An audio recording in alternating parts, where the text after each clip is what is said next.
Hello, and thank you for joining this afternoon. It's 2:42 p.m. on December the 16th of 2021, and there will be no warning upon their arrival. There is no proposal that will be put into place. No one has proposed if the Q shows up, a black cloud, transdimensional entities, or anything like that. This is according to a very important document that was on a very important site that I talked about in the video last night. And if you're just tuning in, thank you. Thank you for taking the time out, because I feel I need to come back and touch on this very subject. Since the video that I did last night, I'm gonna show you. It was a video I did last night. Hello, everyone. The video that I did last night was if stars are living, then what does this mean? So what I wanted to do, if I can put this back to me, what I wanted to do was I put in I wanted to know what is the scientific definition of life, and I literally was brought to this website right here, and I'm going to show you. Hello, everyone. Thank you for joining. I want to show you this website right here, and we'll just go straight up to the beginning. It's called astrobiology right here, and it is from 2010, December of 2010.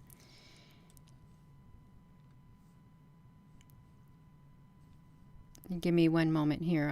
I've got to pull up this on my YouTube channel so I can see your comments. Yeah, that's wonderful. This is wonderful, you all. It is. This is so important because our world is facing many challenges, a lot of challenges. Each and every day we are facing it. We feel it. We see it. The weather is very strange. It's extremely strange what's going on this time of year in certain areas around the world. Okay, and I just want to talk very briefly. It's not going to be a long video about astrobiology.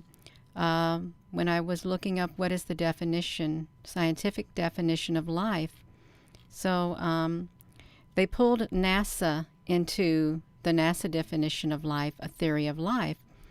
They capture a theory of life, they say, and you can go here, and I'll put this link right here, right now for you all. Let me do this. Put this to me. I want to put this here before we go any further, if in case you haven't been here. It's a very important video. It is.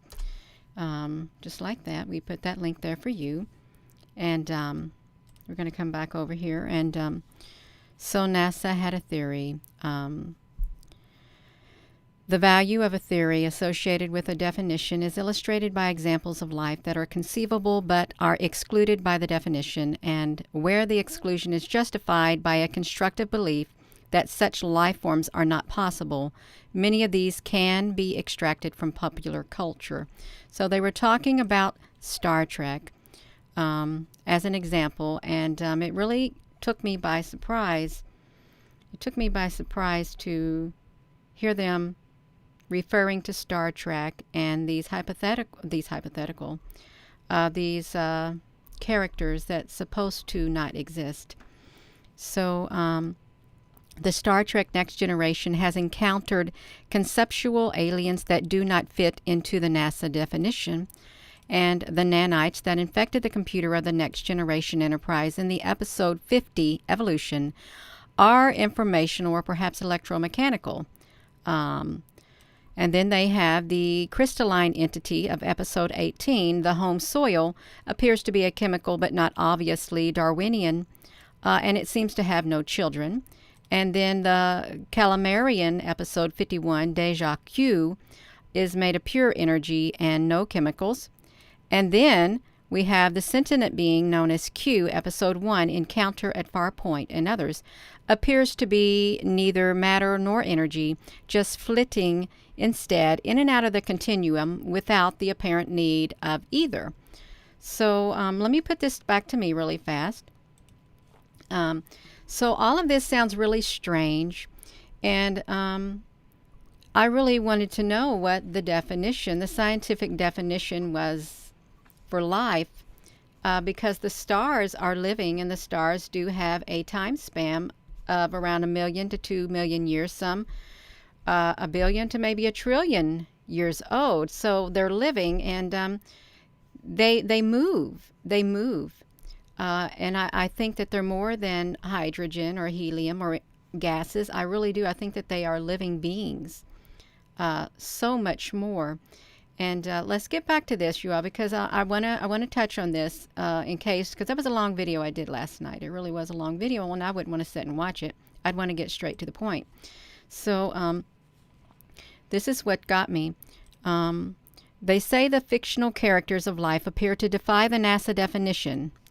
For example, Fred Hoyle published a story called The Black Cloud, a fictional entity that floats in our solar system and blocks our sunlight, which places Earth in distress. Then, after the black cloud realizes that Earth holds self-aware forms of life, it politely moves out of the way and apologizes.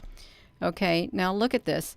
So they go on to say, this is where it got really interesting. It got very, very interesting. And so listen really close, because I think they're telling us something. I really do. They're dropping little clues is what they're doing. If we encounter Q, the Calamarian, or any of these other conjectural entities during a real, see, they've used the word if, they're already thinking, during a real, not conceptual trek through the stars, we would be forced to concede that they do represent living systems, because they have the attributes that we value in living systems. Okay, we would also be forced to agree that they do not fall within the NASA definition of life, and we would therefore be forced to agree that we need a new definition of life. Stay with me, you all, because this is really important. I feel this within my spirit. It's very, very important.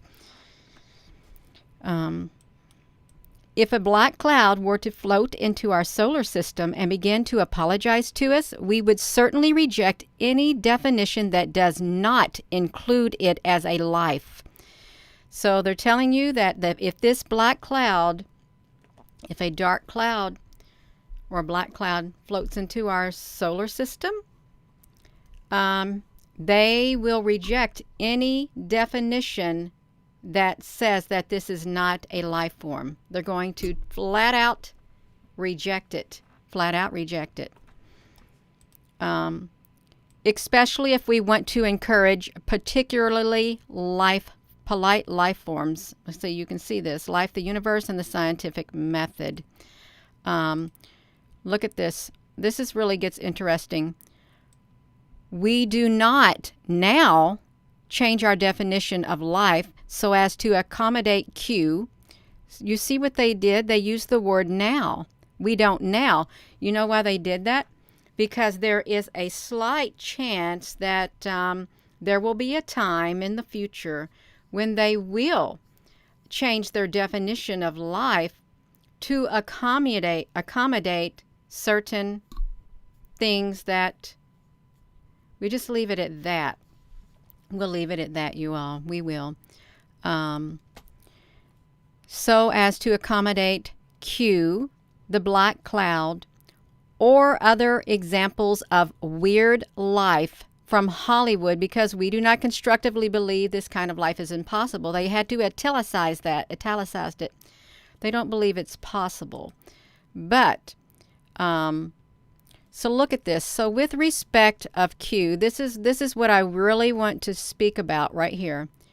I really want to speak about, because this is what I wrote. They are not making, there's not going to be any early warning systems put into place upon arrival. There isn't. There's not going to be any. They're not even proposing it. With respect to Q, or the black cloud, those specifically, Q or the black cloud, no one is proposing an early warning system to detect such entities as disruptive as they would be if they were to appear. So now they're telling us that they are going to be, if they were to appear, they already know that they would be very disruptive. To who? To life on Earth. That's who. They're not going to propose an early warning system because if they were to arrive, it would be very, very disruptive.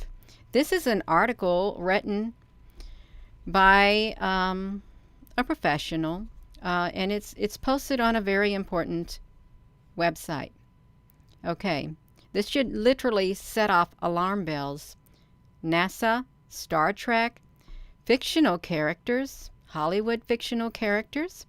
It literally should send off alarm bells all over the place, is what it should do.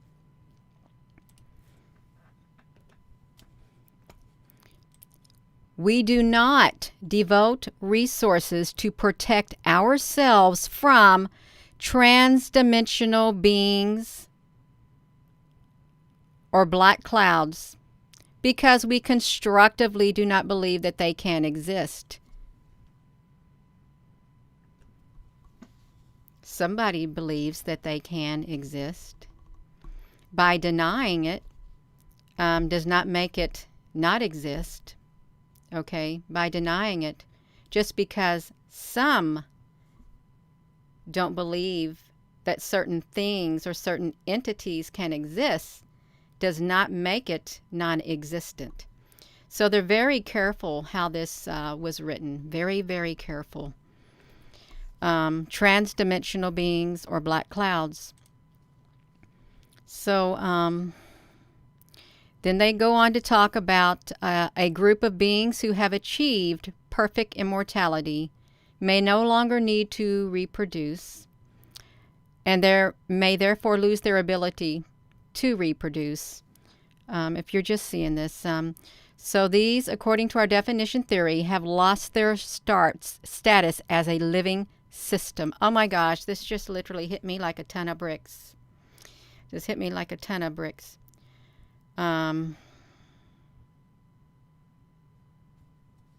Wow.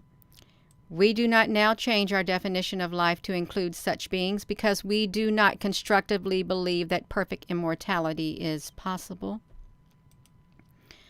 So, and then they talk about artificial life, and then they talk about androids such as Data, who wish to be human, and then computer viruses, androids. Then look what they say. Is humankind life? Is it life? So I'm going to leave it at that. I'm going to leave it at that, you all. And I want to thank you for coming on here. I would encourage you to think outside the box, have an open mind to what I have just read and what you have just seen.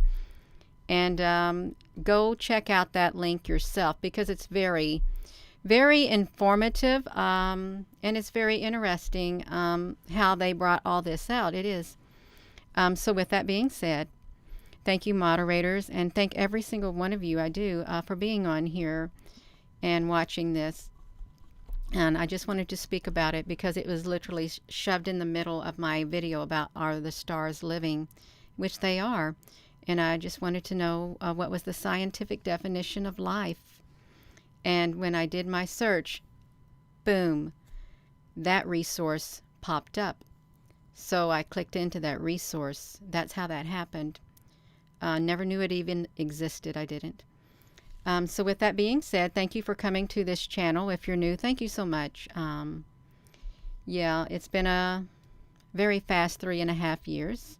It has. We've learned a whole lot.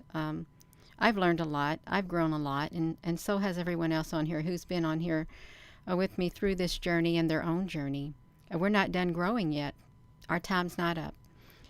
So with that being said, hello, wherever you are in any part of the world. Hello, from my heart to yours. Love you. Have a wonderful, rest of your day. And thank you once again. Thank you for coming on here. Please give this video a thumbs up. And if you haven't subscribed, please hit that subscribe button.